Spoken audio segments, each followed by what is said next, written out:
Good morning, everyone. Thank you for inviting me today.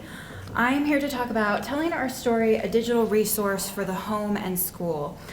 This is a project that we did in collaboration with the Myaamia Center, and it's one of those learning tools that George was just talking about, a way to get Myaamia history and culture out to school-age children. So let me introduce myself. I'm Molly Uline Olmstead.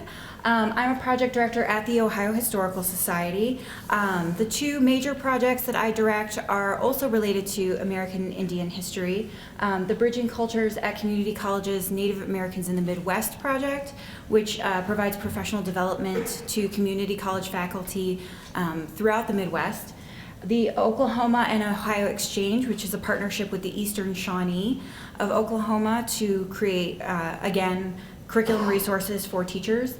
And then I'm a project coordinator for some other smaller projects that are curriculum-based in southwestern Ohio, specifically Cincinnati and Greene County.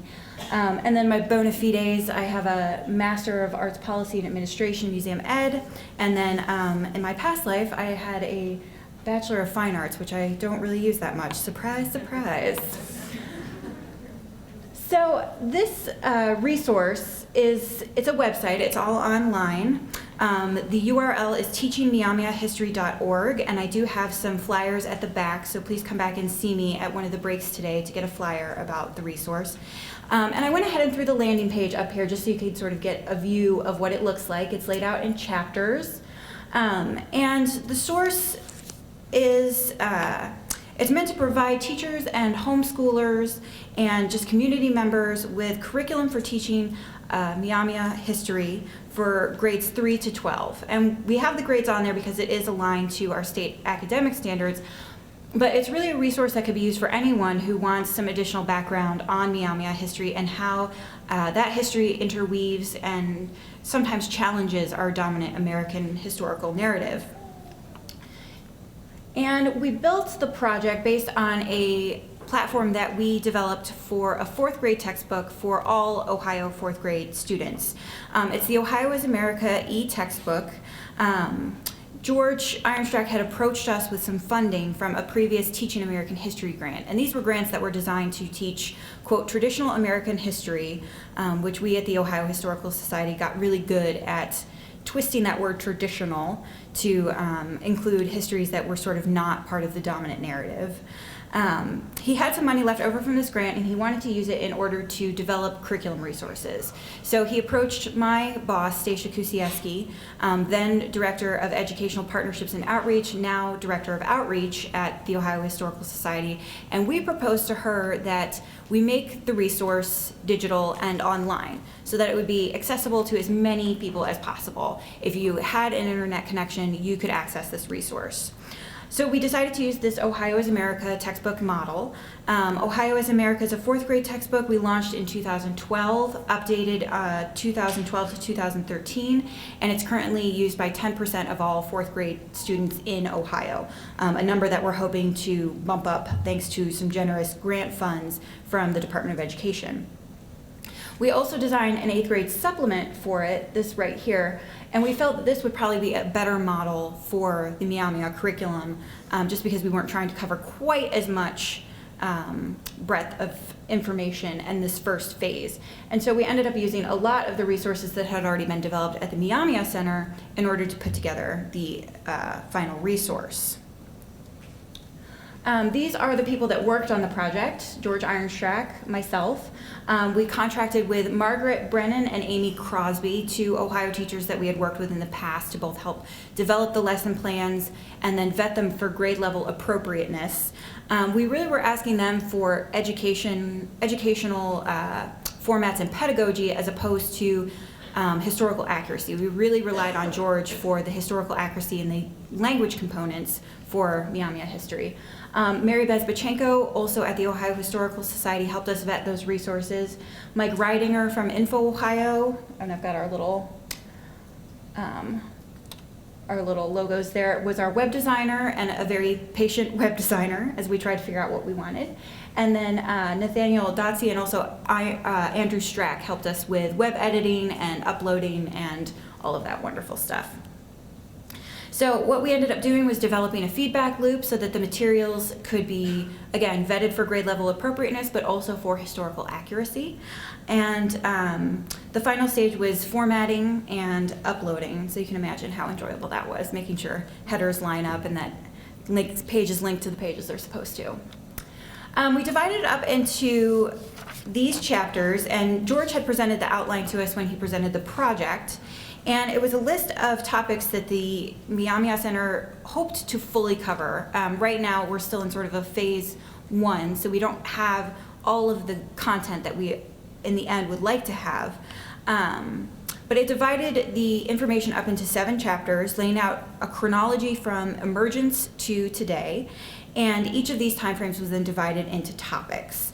And we sort of have this very traditional chronology, but I think you can tell by the titles that one of the things that we were trying to do is present an alternative to our dominant American historical narrative.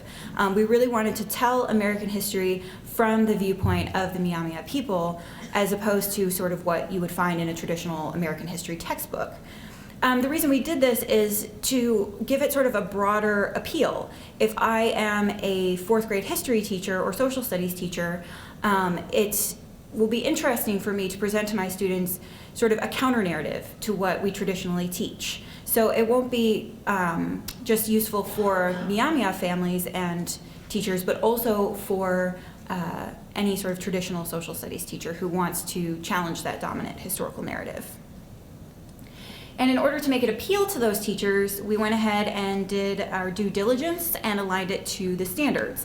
So each chapter has this little opening section right here that has a recommended grade level from 3rd all the way up to high school, standards alignment, and we aligned it to the Ohio standards, the Indiana standards, the Oklahoma standards, the Common Core English Language Arts standards, and the 21st Century Skills standards. So in case you thought there weren't enough education standards to align to, we tried to get all of them. So no one could say that it wasn't aligned. It is aligned within an inch of its life. And then the last thing we put on this opening section was a series of essential questions.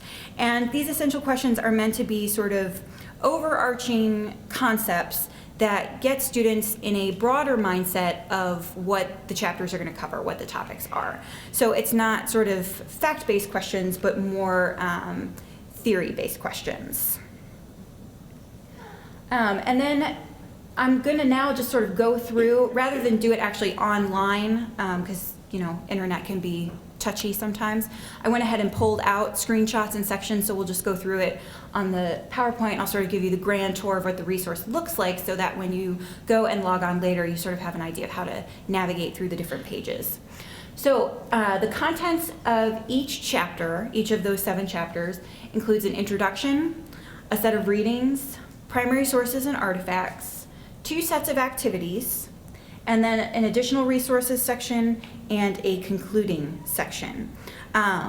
We tried to, and when I say we, I mean I tried, and then George actually was able to do it, interweave Myaamia vocabulary throughout wherever we possibly could. There were, I tried my best, but I think I did okay.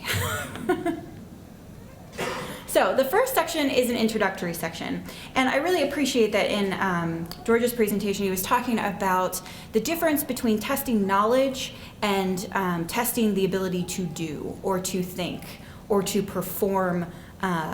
What we focus on is historical thinking, but actual thinking processes.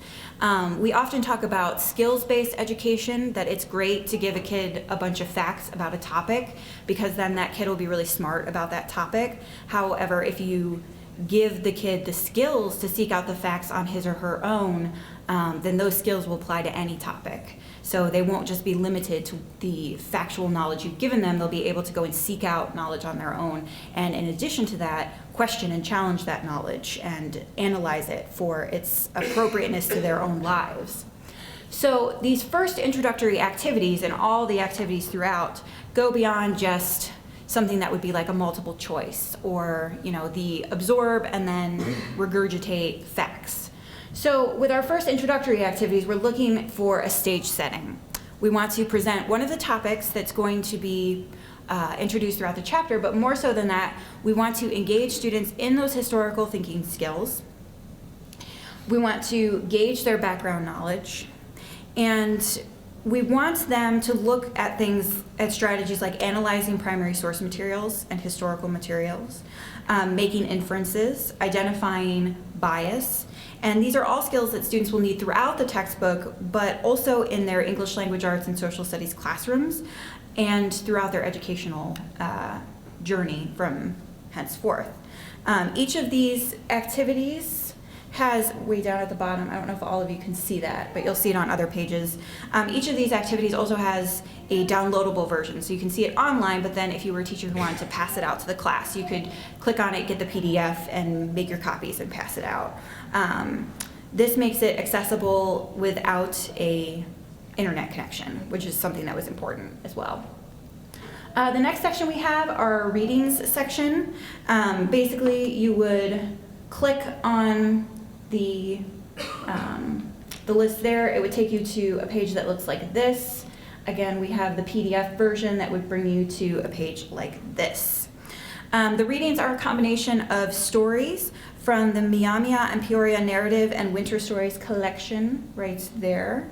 And then some are more general informational or historical readings like this one, which is how did the Myaamia design their villages? So something that you could take to an English language arts classroom and have kids just read as an informational text, which is something that's really important to the Common Core standards, or something that you could use in a social studies classroom to just provide some background knowledge. And again, all of these, we sort of wrote them, and then we had the teachers look at them for grade level appropriateness, and then the Myaamia Center look at them for historical accuracy. These are often picked up in some of the other activities throughout the textbook. So if you have an activity about portage, for example, it might draw on a reading that talks about trade. The other way you can use them is basically stand on their own for reading analysis or group reading activities. We also have primary sources and artifacts, which as a historical society that has that measures their collection in cubic feet as opposed to individual objects or documents, we were very excited to provide some of our primary sources and artifacts to the project. They're related to the chapter content. They come from our collection, the Myaamia Center, the Library of Congress, and the National Archives, as well as a couple other smaller archives and libraries. So one example that we have here is the Dawes Act, or the General Allotment Act of 1887, which authorized the federal government to survey Indian land and divide it into allotments. This was a really detrimental act of Congress, but one that figures pretty prominently in the historical narrative. It's picked up in a later activity that helps students effectively paraphrase research materials in research projects. But then, so that's a real research skill as opposed to looking at the content. But then at the same time, it asks students to make informed decisions about how they feel about the situation of white settlers squatting on American Indian lands and how that situation led to an act like this. And is that, in a sense, fair? Is that acceptable? And then each of these documents is printable, so you can get a larger high-resolution image if you wanted to pass out copies or just project it up onto a screen like this. The next thing we have are activities. Each chapter has 2 sets of activities under a theme, so you have your overarching chapter theme. And the first theme is a keystone theme. This is the one that sort of is the crux of the chapter, the one that we really wanted to focus in on, provide the most activities for, and the most resources for. And then each activity has a set of downloadable materials, which you can see here, and that varies depending on the lesson plan. And they include things like PowerPoints or graphic organizers, which is the fancy teacher way of saying worksheets, collections of resources, readings, anything that you would need to complete that lesson plan.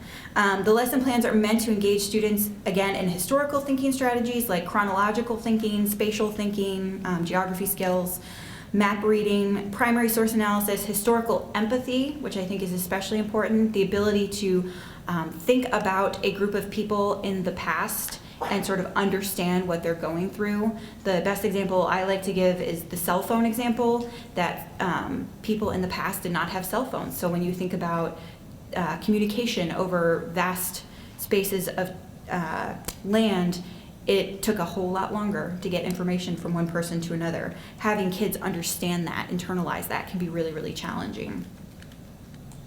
In addition, they look at research skills, like I mentioned, language development, and again, encouraging students to explore non-dominant narratives in American history.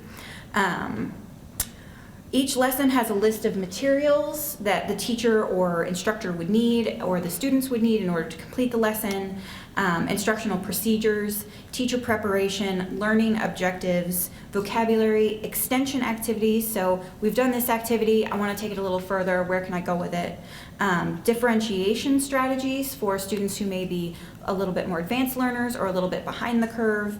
And then, again, our standards alignment, all those wonderful standards, a list of attachments, additional resources, and cross-curricular connections. So just the lesson planning document itself has a really rich collection of information in it, in addition to these sort of attachments that go along with it.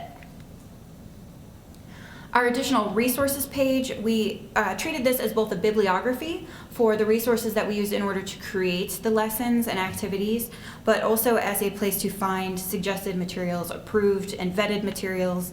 One of the problems that educators run into a lot is they're never sure if a material is acceptable, if they're going to end up getting a call from parents because they've presented something in the classroom that is a little too challenging.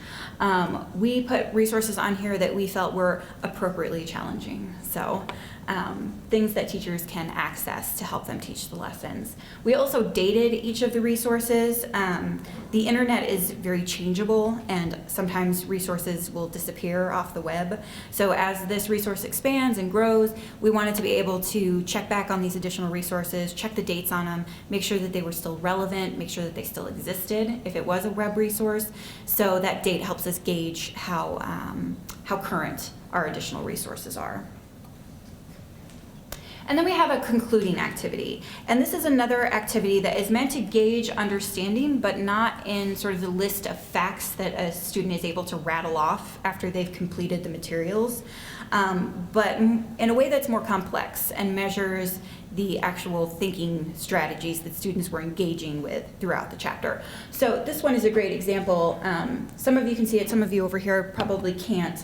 But there's a timeline at the bottom, and what it's asking students to do is to take all of these some of them are legal, some of them are acts of Congress, some of them are policies, to take all of them and try and put them along this timeline and figure out how one leads to the next, and how something like the Miriam report might lead to changes in educational policy for American Indian people, changes in housing policy. So it's asking students to, yes, place things on a timeline, but then be very mindful about how they're putting them on that timeline and what are the connections between these chronological events. So these activities are really meant to, again, engage with this historical thinking skills, engage students with historical empathy. And then as often as possible, we try to get them using the primary sources again, going back to documents, images, and analyzing them. This is one sample activity that I actually printed out and brought with me. It's going to be at the back at the speaker table. And it's an activity that has to do with portage and trade routes. And it walks students through the types of materials that the Myaamia people would have traded, what they would have traded for, who they would have traded with. It shows different examples of trading canoes, which is kind of an interesting, it gets to that historical empathy issue again. When you ask a student, what does a canoe look like? What do you think of when you think of a canoe? Chances are they're going to think of, sort of a 3 or 4 person recreational canoe. That's what I was raised thinking a canoe was. So it shows them that when we talk about canoe in this time period, we mean something that is much, much larger, that can hold, 20 or 30 people. And that can be that will help them in engaging with that historical empathy, understanding that things were very different from how I think of them now, and I have to put my mind in that time period. And then it turns it into a little game where students are following this river, and along the river they have Myaamia vocabulary that they have to engage with. They're also presented with some challenges. encountering family members, hitting rapids, hitting a fast current so they get to make up a little additional time, which makes me think of on my way here looking at my GPS, trying to beat my GPS time. And then eventually they get to the end, and sort of the final thing that they have to do is talk about what portage is, why it's important to trade, how it would have happened, and then if they can do that, they get to skip those last two blocks and get to the end where they've reached their final destination. So it's a little bit gimmicky. It is a game. You are sort of throwing dice and moving little pieces around the board, but at the same time, you're presenting students with language. They're engaging with the language. They're also learning about concepts in history, and they're trying to internalize what it would have been like to be a trader at this time period in one of these very large, impressive canoes. Now, some next steps, and this is actually a video from our Ohio is America textbook, this textbook that sort of kicked all of this off, and it is George Ironstrack talking about who are the Myaamia. We also have, I think, Chief Glenna J. Wallace is another from the Eastern Shawnee tribe of Oklahoma, is also featured in our Ohio is America textbook, talking about the Shawnee removal and Shawnee cultural ways. And I think we featured George again in another video. So some next steps would be to get feedback from the community and educators. What do you all think of this resource? What does it still need? What have we covered pretty well? For example, I don't think we need to align to any more standards, but we probably need some more activities that we can then align. We would like to seek additional funding at some point. There's a couple grant opportunities out there that I think would be, that funders would see this as a really appealing project. And then we want to add more materials to the chapters that we already have, and then backfill in some of the other chapters that we didn't get a chance to do because of time constraints and funding constraints. Right now, this represents just under half of the initial sort of outline that was presented. We agreed that we would do sort of half of it and then sort of revisit and then hit the next half, and then who knows where we'd go from there. We want to be able to add videos. We find that the videos are a really popular element of the Ohio is America textbook, not only because teachers, you know, if you gotta go to the bathroom, you can throw on a video and the kids are occupied for a few minutes, but also because it's another way to engage learners. Some learners learn best by reading, some learn best by listening, some learn best by collaborating. So we're just trying to hit all of those different ways of learning and thinking. And then, like I said, finally put in those additional chapters that we didn't have a chance to touch on. So there's 7 chapters here. We would probably fill out those chapters with some additional activities, readings, etc. This is the URL, teachmyaamiahistory.org. The .com will also get you there. Like I said, I have some flyers in the back that have it on there, so you can stop by and pick one up. That is my contact information, also on the flyer. I don't have business cards with me because they keep changing my email address at work, so this is my business card for today. And then I have just a few minutes, so you can, if there are any immediate questions that are just burning right now, if not, you can always catch me at the back of the room. I'll be here until just around lunchtime. If not, thanks so much for your time and attention. And we would really, really ask you to please get online, check out the resource, let us know what you think. We really want to push it out so that people are using it and then also giving us some great feedback. So thank you so much.